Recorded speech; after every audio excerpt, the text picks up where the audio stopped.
Assalamualaikum warahmatullahi wabarakatuh.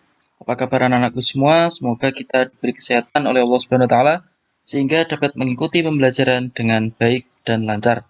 Pada kesempatan kali ini kita akan belajar mengenai senangnya meneladani Nabi dan Ashabul Kahfi bagian pertama. Sebelum kita mulai pembelajaran, mari kita berdoa terlebih dahulu. Semoga pembelajaran kali ini dapat bermanfaat. Bismillahirrahmanirrahim. Rabbi zidni ilma warzuqni fahma. Amin. Ya Rabbal Alamin. Tujuan pembelajaran yang akan kita capai pada pembelajaran kali ini diharapkan nanti anak-anak yang pertama dapat mengetahui keteladanan Nabi Yunus alaihissalam. Yang kedua, mengetahui keteladanan Nabi Zakaria alaihissalam.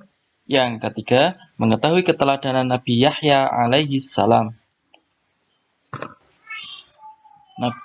Nabi Yunus alaihissalam. Nabi Yunus diperintahkan Allah pada kaum Ninawa. Jadi, kaum Ninawa ini sebelumnya kaum yang selalu menyembah berhala. Makanya, Nabi Yunus diperintahkan Allah untuk mengajak kaum Ninawa supaya mau menyembah Allah.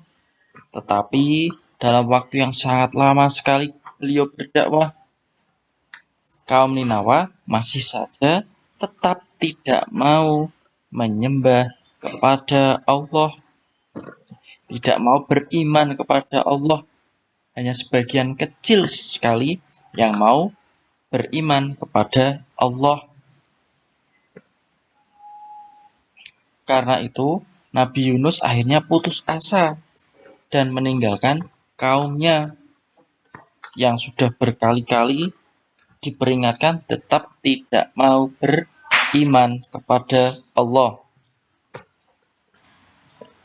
Akhirnya Nabi Yunus pun pergi meninggalkan kaumnya dan pergi dengan menaiki kapal bersama orang-orang banyak. Ketika itu sampai di pertengahan laut, tiba-tiba kapal yang ditumpangi oleh Nabi Yunus pun mengalami badai yang sangat besar sekali. Badai itu hampir membuat kapal itu terombang-ambing dan hampir membuatnya tenggelam. Maka sesuai dengan tradisi yang ada, jika terjadi bencana seperti itu, maka ada salah satu penumpang yang melarikan diri dari tanggung jawab. Akhirnya diambillah keputusan ya dengan mengambil anak panah yang sudah diberi nama masing-masing penumpang. Ketika diambil pertama kali, yang muncul nama Nabi Yunus, karena mereka tidak yakin dengan hasil undian tersebut, maka diulang lagi pengundian dengan anak panah tersebut. Kedua kalinya muncul nama Nabi Yunus lagi.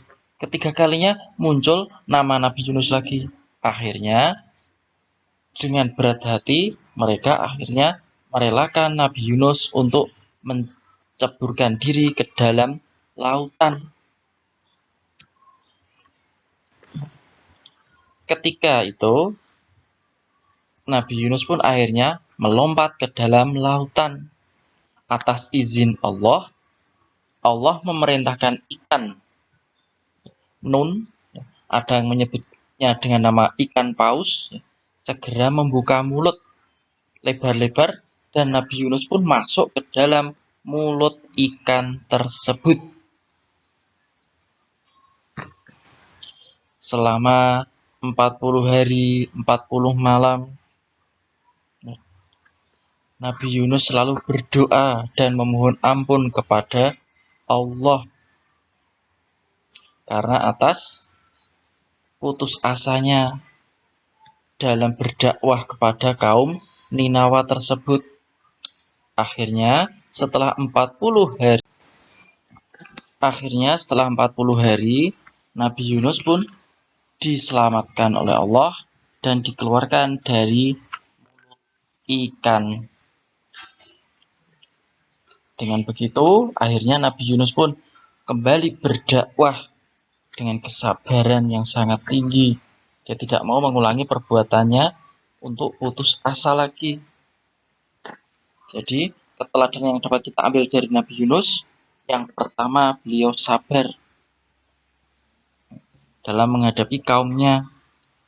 Yang kedua, kita tidak boleh mudah putus asa. Tidak mudah putus asa.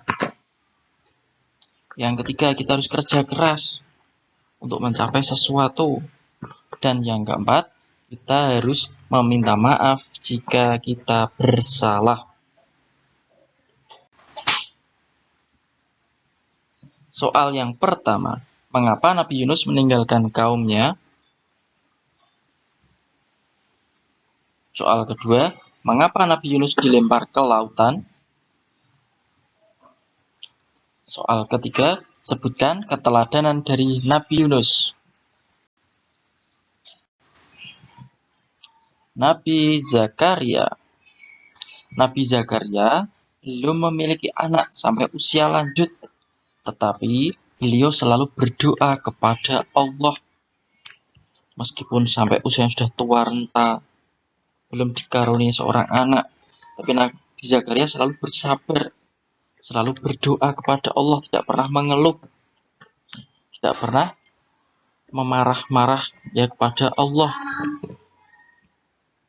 Akhirnya, ketika di usia 90 tahun, Allah memberikannya seorang anak yang bernama Yahya.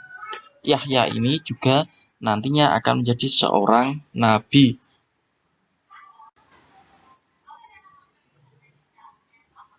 Nabi Zakaria merawat seorang anak yang bernama Maryam binti Imran bin Yashar.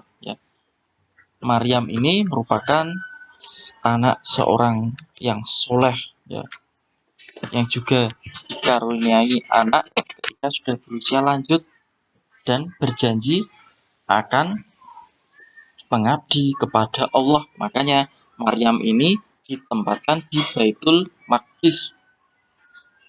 Setiap hari Maryam ini diberi makanan langsung oleh Allah melalui malaikat Jibril. Jadi ketika Nabi Zakaria menjenguk Maryam, itu sudah ada makanan yang tersedia lengkap. Makanan, minuman, buah-buahan, itu lengkap. Karena itu merupakan kekuasaan dari Allah. Dengan begitu, Nabi Zakaria selalu bersyukur kepada Allah.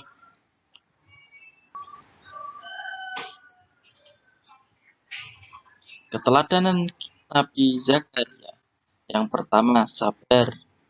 Tadi sabar dalam apa? Meskipun sudah lanjut usia, belum dikaruniai seorang anak, Nabi Zakaria tetap bersabar, tetap berdoa kepada Allah. Tidak mudah putus asa dan penyayang, meskipun Maryam tadi bukan anak kandungnya, tetapi Nabi Zakaria sayang sekali terhadap Maryam.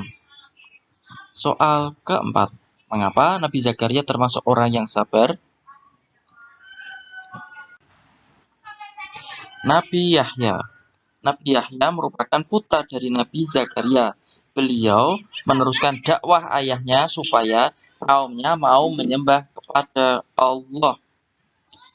Keteladanan kisah Nabi Yahya yang perlu kita ketahui, yang pertama, beliau selalu berbakti kepada kedua orang tua. Caranya bagaimana? Banyak, misalnya berbicara dengan sopan, atau misalnya orang tua membutuhkan bantuan, kita bantu. Cara berbakti. Tawadhu, rendah diri, jadi tidak sombong terhadap segala sesuatu yang kita miliki. Tidak putus asa dalam berdakwah. Kita tidak boleh putus asa ketika kita gagal dalam mencapai sesuatu. Selalu bersyukur atas nikmat Allah.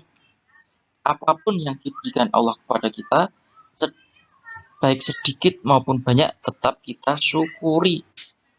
Karena itu merupakan pemberian Allah. Pasti ada hal yang terbaik yang diberikan Allah kepada kita. Soal kelima, sebutkan cara kita berbakti kepada kedua orang tua. Demikian pembelajaran kali ini, semoga bermanfaat. Mari kita tutup dengan bacaan hamdalah bersama-sama.